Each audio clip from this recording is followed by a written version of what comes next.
नमस्कार प्रिय दर्शकों, आप देख रहे हैं ज्योतिष मंत्र। प्रिय दर्शकों, आज का जो मंत्र प्रयोग है वह स्थान को बंधित करने का है, बांधने का है।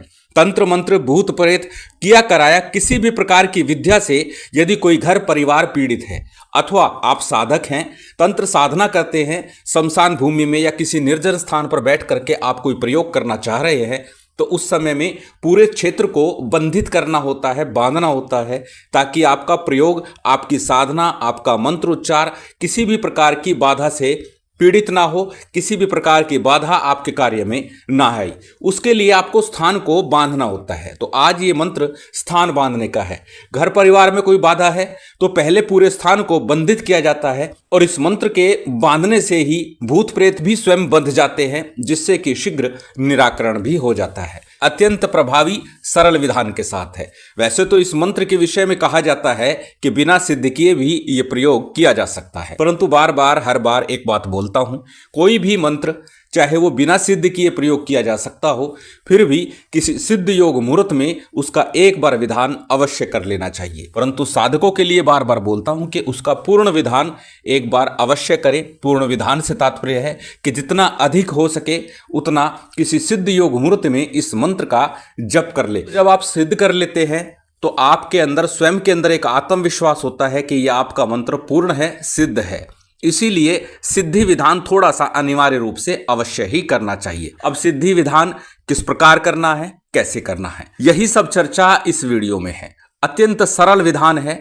जैसे कि मैंने आरंभ में कहा, किसी सिद्ध योग मुहूर्त में इसका विधान किया जा सकता है। निकट भविष्य में गुप्त नवरात्रि का समय है, उसमें भी बसंत पंचमी का दिन होगा। उस दिन आप इस प्रयोग को संपन्न कर सकते हैं, क्योंकि इस मंत्र के लिए रविवार और मंगलवार का दिन विशेष ग्राह्य है। उस दिन इसका जप किया जाए, अनुष्ठान किया जाए तो ये शीघ्र जागृत होता है, पूर्ण शक्ति के साथ आपको इसका फल प्राप्त होता है। तो बसंत पंचमी के दिन भी आप इसका अनुष्ठान कर सकते हैं, गुप्त नवरात्रि में किसी भी दिन इसका अनुष्ठान कर सकते हैं। अब कैसे करना है, सबसे पहले हमेशा की तरह बात कर लेते हैं साधना प्रयोग की सामग्री की। इस प्रयोग के लिए विशेष सामग्री की आवश्यकता नहीं, क्योंकि साबर मंत्र है। और साबर मंत्रों के लिए बार बार बोलता हूं कि गुरु गणेश का वंदन करके, उनसे नमन प्रार्थना करके, निवेदन करके, आज्ञा लेकर के आप कोई भी मंत्र जाप साबर मंत्रों का कर सकते हैं। परंतु थोड़ा सा पूजन विधान इसलिए बोलता हूं जिससे कि हमारा मन एकाग्र हो जाए, हमारा ध्यान लगे, और जब हम मंत्र जाप करें तो पूर्ण एकाग्रता के साथ, पूर्ण तन्मयता के साथ अपना मंत्र प्रयोग जो भी है वो पूर्ण कर सके। इसीलिए थोड़ा सा पूजन विधान अनिवार्य रूप से कर लेना चाहिए। तो उसी पूजन के लिए सामान्य पूजन सामग्री, जिसमें अक्षत, पुष्प, धूप, दीप, नैवेद्य, फल, फूल, मिष्ठान जो भी रखना चाहे। जप के लिए आपको रुद्राक्ष की या लाल हकीक की माला लेनी है। श्रेष्ठ होगा रुद्राक्ष की प्राण प्रतिष्ठित माला ही लें, परंतु जो भी माला लेंगे वह प्राण प्रतिष्ठित होगी। इसके साथ में गुरु गोरखनाथ जी का, नवनाथ का, भगवान शिव का या फिर हनुमान जी महाराज का, अर्थात कोई भी एक चित्र आपको किसी चौकी पट्टे पर रख लेना है। उसके लिए आपको कोई एक चित्र लेना होगा। बात यदि करें भोग सामग्री की, तो सामान्य कई बार बोल चुका हूं, शक्कर में थोड़ा सा घी डालिए, उसी का भोग लगा सकते हैं अग्नि के ऊपर, अथवा लड्डू का भोग हो या फिर चूरमे का भोग हो। तीनों में से जो भी सामग्री आपके पास सहजता, सरलता से उपलब्ध हो जाए, उसका आप भोग लगा दीजिएगा। अब बात करते हैं कब करना है, किस समय करना है। जैसे कि बताया, नवरात्रि में किसी भी दिन कर सकते हैं, अथवा मंगलवार, रविवार के दिन इसका जप कर सकते हैं। तो जैसी भी आपकी व्यवस्था बन रही है, कोई सिद्ध योग मुहूर्त उस दिन हो रहा है तो आप इसका अनुष्ठान कर सकते हैं। कब करना है, प्रातःकाल करना ही ज्यादा श्रेयकर होगा। परंतु आपकी व्यवस्था प्रातःकाल किसी कारण से नहीं बन पाती है तो फिर आप रात्रि काल में 9 बजे के बाद कभी भी इस मंत्र का जप कर सकते हैं। श्रेष्ठतम तो होगा कि प्रातःकाल ब्रह्म मुहूर्त में अथवा सूर्य उदय से पहले पहले ही इस मंत्र का अनुष्ठान संपन्न कर ले। अब कैसे करना है, सर्वप्रथम जिस दिन भी और जब भी आप इस मंत्र को जागृत करने जा रहे हैं, तो पास के किसी हनुमान मंदिर में, शिव मंदिर में या फिर गुरु गोरखनाथ जी के धूने पर चले जाइएगा। 2 अगरबत्ती अथवा दीपक और साथ में कुछ भोग सामग्री जो बताई है उनमें से, तीनों में से कोई एक भोग सामग्री ले जाइए।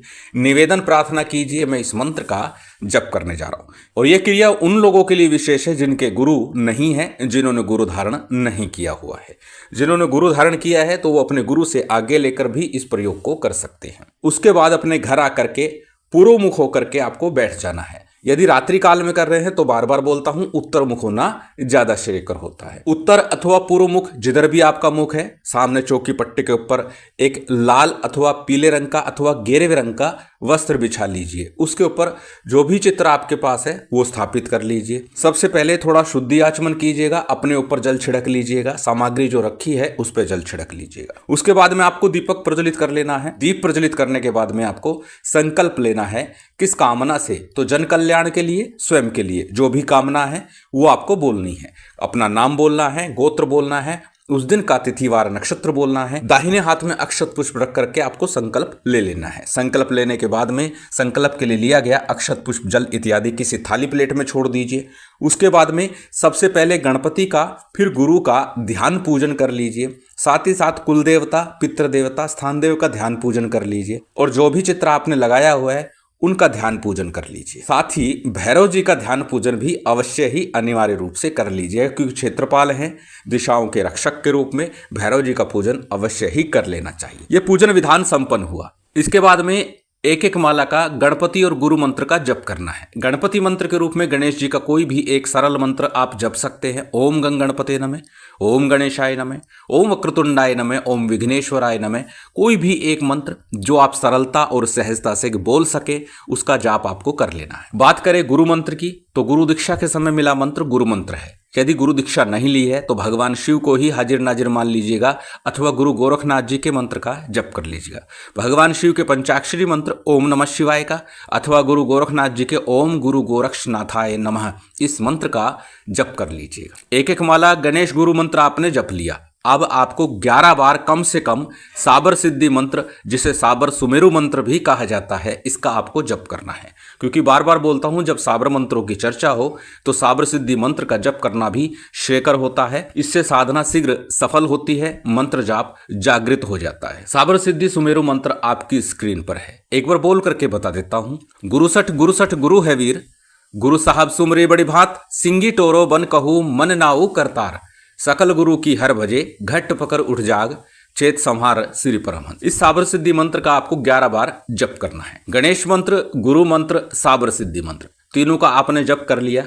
इसके बाद आज का जो मूल मंत्र है इसका आपको जप करना है। अब कितना जप करना है? यदि ग्रहण काल में कर रहे हैं तो जितनी देर ग्रहण काल चलेगा उतनी देर जप कर लीजिए। किसी सिद्ध योग मुहूर्त में कर रहे हैं तो कम से कम 5 या 11 माला का जप कर लीजिएगा। यदि स्वयं के लिए ही कर रहे हैं तो 1 माला भी पर्याप्त होगी। मंत्र अत्यंत सरल आपकी स्क्रीन पर है, स्क्रीनशॉट ले सकते हैं, किसी कॉपी नोटबुक में नोट कर सकते हैं।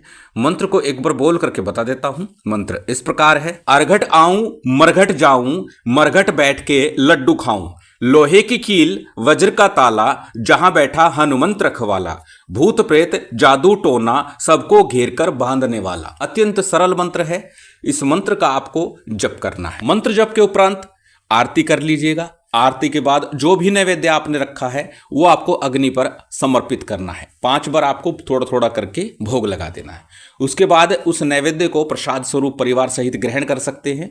साथ ही साथ थोड़ा गोग्रास के रूप में भी अवश्य दे दीजिएगा। इस प्रकार आपका ये मंत्र जाप पूर्ण हो जाता है। अब इसका प्रयोग कैसे करना है? अत्यंत सरल प्रयोग है। यदि कोई व्यक्ति भूत प्रेत आदि से पीड़ित है तो इस मंत्र से झाड़ा भी लगाया जा सकता है, भभूत दी जा सकती है। बात यदि करें स्थान बांधने की तो उसके लिए थोड़ा जल लीजिए, पूरे क्षेत्र में उस जल को छिड़क दीजिए इस मंत्र का 7 बार उच्चारण करने के बाद में। बस इतना भर प्रयोग है। उसके बाद पूरा क्षेत्र सुरक्षित हो जाएगा, बंदित हो जाएगा सभी प्रकार की तंत्र मंत्र भूत प्रेत बाधा से। अत्यंत सरल विधान और अत्यंत सरल प्रयोग है इस मंत्र का। करके लाभ अवश्य उठाइए। यदि एक साधक हैं तो आपको इसका जप अवश्य ही करना चाहिए। शिव शक्ति की विशेष कृपा आप सभी को प्राप्त हो, यही कामना है। उम्मीद करता हूं आज की ये जानकारी, ये वीडियो आपको अच्छी लगी होगी।